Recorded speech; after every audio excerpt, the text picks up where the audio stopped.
So the jajna is all coming from karma. Here yesterday I said that another meaning is jajno vai Vishnuhu. That Vishnu is called the Jajnadhipati. Actually Vishnu himself is jajna. Jajno vai Vishnuhu means Vishnu himself. Jajna itself is Vishnu himself. And Vishnu, the term means Vyapnoti iti Vishnu, means which is all pervading. That means Vishnu represents our Atma, the consciousness, Paramatma, all pervading consciousness. And yajna is supposed to take us to that all pervading consciousness. It is supposed to take us to the Parampada of Vishnu. So anyway you interpret, it will take you to the same thing.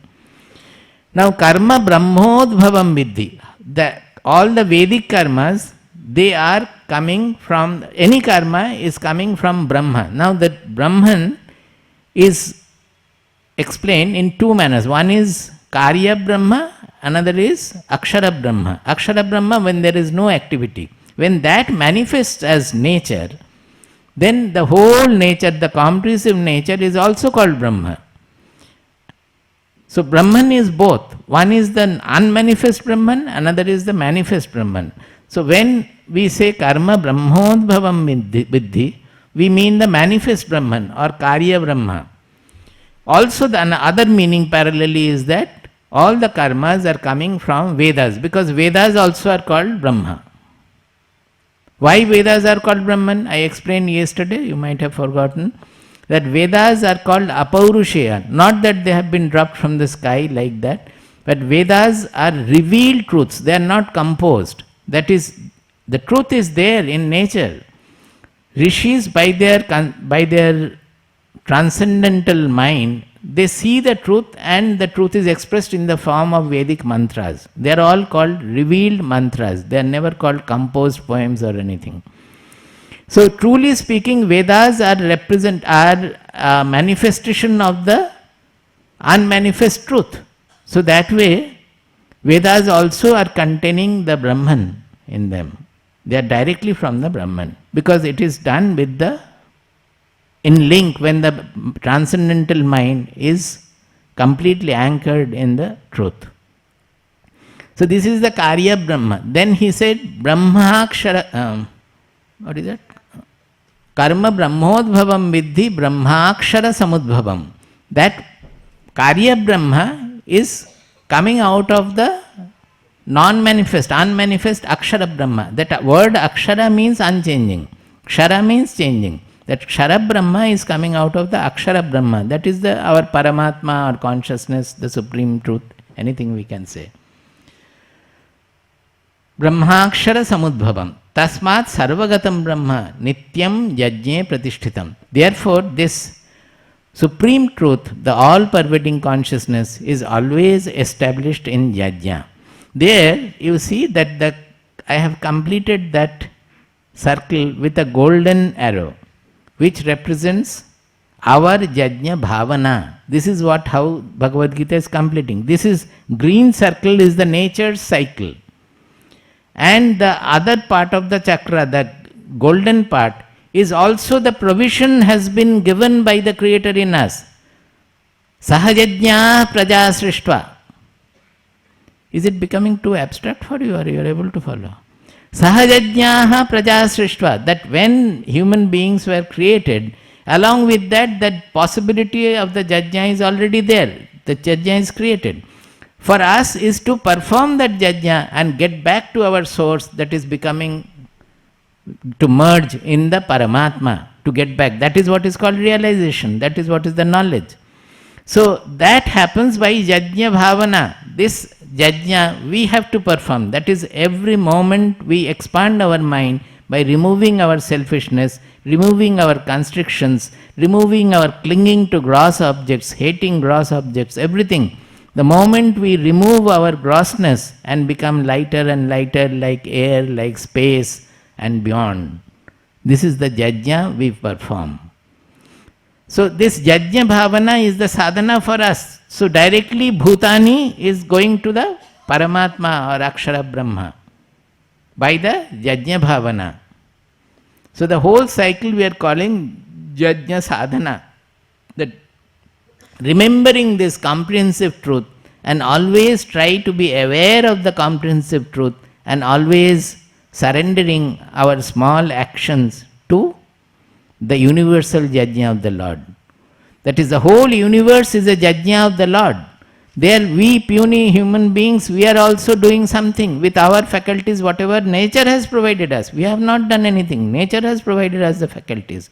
With that, whatever we do, if we do with the awareness that it is also a part in the universal Yajna of the Lord, then we become expanded, we get merged in the ultimate. So this Yajna process will continue till we have the duality. This Yajna process ends when we realize the truth, we become the Paramatma. Then there is no question of further Yajna doing further Yajna. Because whatever he does is Yajna, by itself it is Yajna. That is why we say that the surrender has to be practiced as long as we have the duality. Finally, we come to know, by practicing surrender, we come to know that we are surrendered. We don't have to surrender at all, because we are not doing anything at all. It is all done by the Trigunas, it is all done by the Prakriti, done by nature. My body is a product of nature, my mind is a product of nature, everything, the body, mind, personality is a product of nature. Nothing is done by it. It is the nature's faculties, whatever we have. In case of human being, we have an additional faculty of analysis, viveka and all. We have to activate that also. This is also nature's product. Viveka buddhi also has been given by nature. So we perform our yajna with all the faculties given by the nature. And finally, we come to realize the truth that we are already surrendered. There is nothing to surrender at all. It is all the nature functioning. The Mahakali is dancing on Shiva. We identify with the Purusha, the Shiva, on which the Mahakali of nature, which contains my being, my body, mind, personality as a small being, is dancing on it. That is the dance of the universe, dance of the creation going on. We are only a sakshi to that. We are only a witness to that. This is the Yajna concept. Does it give you any clarity? You know, yesterday I was speaking on it, but I was not at all happy, because I could see your faces and all. Whatever the amount of communication I want to do, it was not happening. So that I was discussing also. I asked somebody also what was their feeling and all, but I could detect my own problem, that before coming I was taking these things in the ashram. That is why we selected this as the topic here. And there this yajna and all I explained very well, that I was very satisfied with whatever I said there. I was very satisfied. That satisfaction was not coming. So I thought that it must be the memory of the class. I am trying to remember what I did in the class, and I am trying to say, trying to speak that. You know, immediately the life, the prana of the lecture will go. If you try to remember anything and speak, it will not be. It should be a free flow. Then only the lecture will be powerful and it will have proper communication, maximum possible communication. There are many people who doze. What can be done? That nothing can be done. But at least when the communication is proper, we feel a certain satisfaction. So today I thought that I will discuss it again, and then in the evening only after the walk I asked, before the walk or after the walk, I asked Sally that can you help me in making this diagram? So we made the diagram so that it can give you will be able to remember, and it gives a completeness to the concept. Now we should remember this, all this concept of creation in the Shastras, they are all fictitious, because Shastra's purpose is not explaining the creation. They know that this whole creation is an appearance in the consciousness. The purpose of giving any model of creation is to help us walk back and get back to our real identity, the Paramatma. Do you get the point? The truth does not lie in the creation, but it is a help for us to get back to our real identity. In Yoga Vasishta, you will find in the Srishti Prakarana, Utpatti Prakarana, there are various models of creation given. I don't know how many, but quite a few models of creation given. If you look at them, they are different. they may be sometimes even contradictory also. I don't know whether they are contradictory, but they are very much different. Because the purpose is to give some models. Which model will strike whom, we don't know. The purpose of the Shastras is to you start with any model and walk back. That is, this is how the creation has come. The creation is actually has come from the Paramatma, from the consciousness. The whole thing is coming manifest in the consciousness. So it is a path for you to walk back and reach the consciousness, the ultimate, the real identity, our real identity. So whether it is a Jajna concept, say even that Panchabhuta, you find that is very common in our Shastras. Always the world is expressed in terms of Panchabhuta. They are only model, all these are model, like the scientific models of gravity and all, these are also models. Why we have taken to Panchabhuta model? Because they realize that the whole world perception, as we are seeing the world, is depending on our 5 organs. Suppose instead of 5 we had 7 organs, the world would look different. Suppose we had magnetic organ, magnetic eye and an electrical eye, then everything will look different. The world picture, suppose instead of 5 we have less. Those who do not have eyes, their world picture is different. Those who are from birth, those who do not have eyes, their world picture will be different.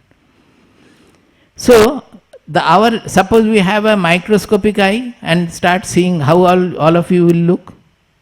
Suppose I develop, ours is a very little limited vision, in a very small part of the entire electromagnetic wave region, very small, minuscule.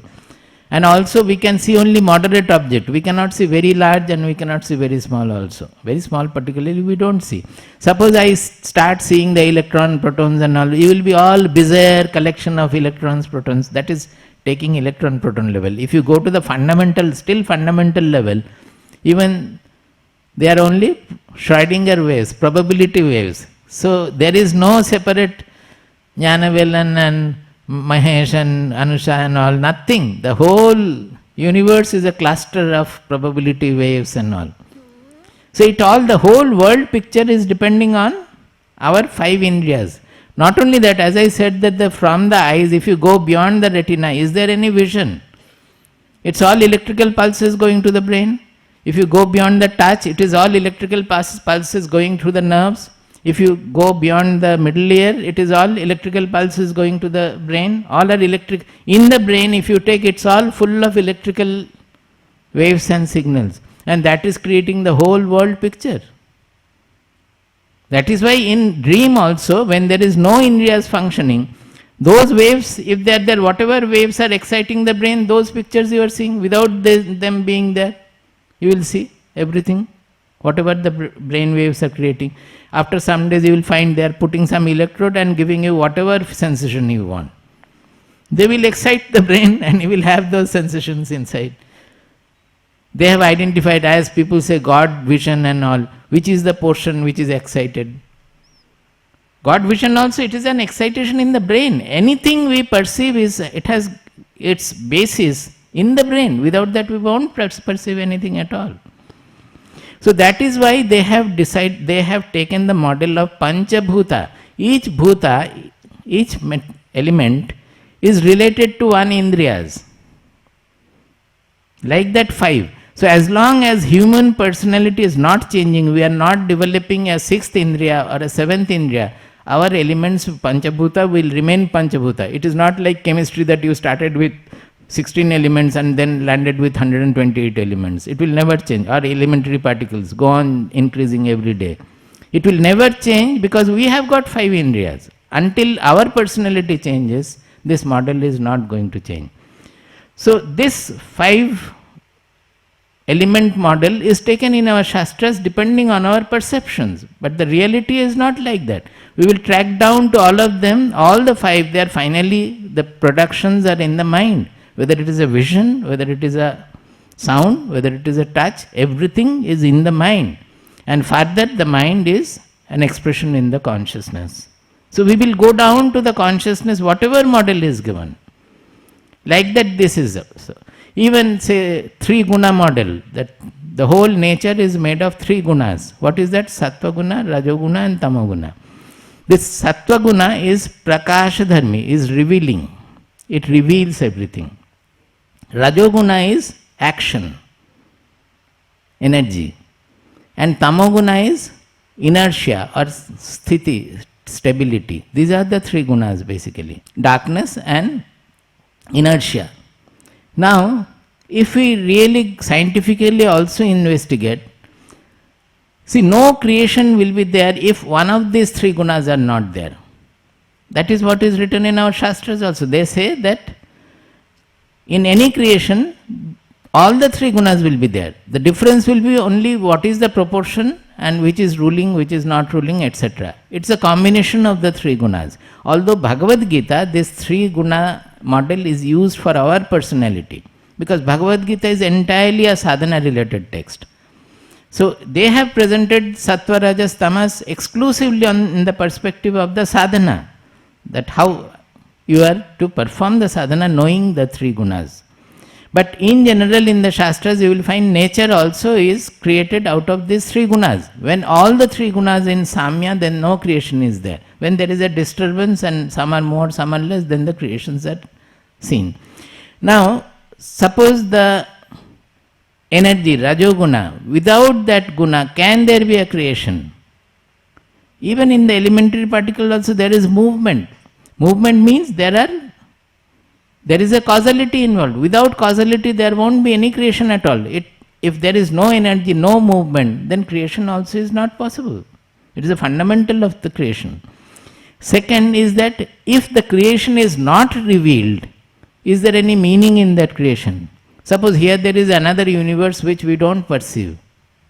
It can be, nobody can say. Maybe we don't perceive it is because of this has got something else in its manner, that five indriyas we cannot perceive it. Suppose such an universe is there. For us it does not exist. So unless anything is revealed, that existence doesn't have any meaning. So without the sattva guna, the existence cannot be there. Something has to reveal the existence, then only it will have meaning. The third is, if there is no inertia, no revelation can take place. Inertia means for a certain time it has to remain. Suppose even the minutest elementary particle also, it may have a life of 10 to the power minus 19 or minus 28 seconds, but it has some. If that life is not there, then it cannot exist. That much is its inertia. That is the tamoguna of it. And that tamoguna is giving stability to us. Rajoguna is giving activity, and Sattvaguna is giving us the revelation by which we are coming to know, the knowledge. Now, these three gunas also, when you want to come to that ultimate truth, there is no function, no energy, nothing, it is beyond the three gunas. Now, if you say that the Bhagavad Gita model of our personality made of three gunas, sattva, rajas, tamas. If you say that, well, the ultimate truth is beyond the three gunas, I am relating to the question I discussed yesterday about virtue and vice. Like that, here also it is applicable. If the truth is transcending all the three gunas, then why do I have to cultivate sattva guna? People have this question because sattva guna means some transformation is necessary, changes in habit, changes of food, changes of reading, changes of seeing, everything will have to be sattvic for that. So people will have a resistance. So those who have resistance, they will always ask this question that if finally it is beyond the three gunas, then why do we have to change our gunas? I will remain tamasic and rajasic and then become transcendental. It is not possible. You have to have if you are a tamasic, you cannot directly become sattvic also. Those who are very tamasic people, it is wrong to advise them meditation, because in the name of meditation they will sleep, they will doze. No doubt about it. So that is why Vivekananda used to say that in our country people should play football. Why? Because the country had become tamasic. They are idle, they don't work. So what is the point in telling them meditate or do worship? No, they should play, they should become active. So the Rajoguna has to be cultivated to win over the Tamoguna. Once you have done it, then you incorporate Sattva Guna to win over the Rajoguna, because Rajoguna means desire motivated activity. Always there will be fragmentation, this I like, this I don't like, what I like, for that I will move heaven and earth, what I don't like, for that I will not look at his face again. If somebody I don't like, even I have seen statement that I will not forget what she said till my body is put on the pyre. So much is the hatred and reaction in the mind. So that is the Rajoguna effect. That Rajoguna has to be won over by Sattvaguna. That these details I have discussed here. 14th chapter is thoroughly discussed about this. So Sattvaguna has to be cultivated to win over the whole of Rajoguna and Tamoguna.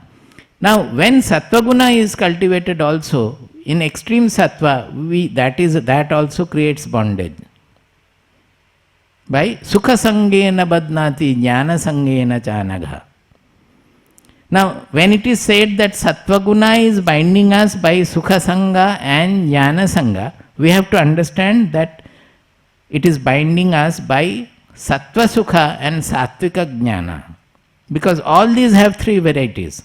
Jnana also can be Tamasika, Rajasika, Sattvika. Sukha, happiness or cheer, joy, also can be Tamasika, Rajasika, Sattvika. So when we are saying Sukha Sangena Badnati Jnana Sangena Chanaka, we have to go to the 18th chapter to know what is the Sattvika Sukha and what is the Sattvika Jnana. Sattvika Jnana is where we are aware of the unity in diversity. Those are there. I don't want to go into the detail now. So now that becomes the whole. Those who are given to extreme Sattvik people, given to study of the Shastras and only analyzing, ruminating and meditating and all, even if the ceiling falls, they will not move. If the wife asks him to repair something, they will become very annoyed. They don't want to do anything at all. That becomes the whole, because they are reveling so much in the sukha of this, remaining in this knowledge, and also that sukha is out of the knowledge there in that case. Their sukha will not be the usual sensory desire motivated sukha. They will get sukha out of the Sattvaguna sukha. So that also becomes a bondage. So how does he overcome that bondage of the Sattvaguna? So there the Bhagavatam comes in and says that by becoming Nirapeksha, that is not expecting anything from anywhere. That means surrender. That means Sattvaguna, extreme Sattva also, he is liking the Sattvaguna element. He wants to study, he wants to do this, wants to do that according to his guna. That also he has to surrender. That whether he is Sattvaguna is more, or sometimes Rajoguna comes, or sometimes Tamoguna overcomes him, he is not getting swayed by anything at all. He remains above that. There are shlokas in Bhagavatam. This is 11th skanda, 25th chapter, 34-35. He says, Nissango mam bhajed vidvan, apramatto jitendriyaha, rajas tamas chabhijayet, sattva samsevaya munihi. By worshipping me, apramattaha jitendriya, by winning over the sense organs, sense slavery, and inattention. Apramattaha means who is not having pramada. Pramada means inattention, who is always attentive about everything. Sattvaguna is the, attention is the quality of Sattvaguna. They will be very attentive about everything. So he says, Nissango mam bhajed vidvan apramatto jitendriyaha, rajas tamas chabhijayat. He wins over the rajas and tamas, sattva samsevaya muni, samyak sevaya, by pursuing doing the sadhana for cultivating Sattvaguna more and more. By extreme Sattvaguna cultivation, he wins over the rulership of Rajoguna and Tamoguna. Sattvam chabhiyayet yukto nairapekshena shantadhihi. Sampadyate gunairmukto jivo jivam vihayamam. Very good. Sattvam chabhijayet yuktaha, one who is yuktaha, he overcomes the bondage of the Sattvaguna also. How? Nairapekshena. By cultivating nirapeksha. Nirapeksha means not expecting anything from anybody, anywhere, anytime. और कुछ है? not expecting anything from anybody, anywhere, anytime. Not expecting means not desiring anything. No expectation at all. That means whatever comes he accepts, whatever goes he accepts that also. That is the meaning of surrender. This surrender gives you a feeling of refuge. Refuge means you have surrendered to the Lord and Lord is looking after you. Whatever comes goes, it is with the knowledge of the Lord, it is with the permission of the Lord. So whether I have surrendered or not, the other day I was discussing, that can easily be tested by this feeling within, that if you have really surrendered, you will have a feeling of refuge within. Refuge, you understand? Ashraya bodha. कोई भी अगर आत्मसमर्पण किया है तो उनके मन में एक आश्रय बोध पैदा होगा.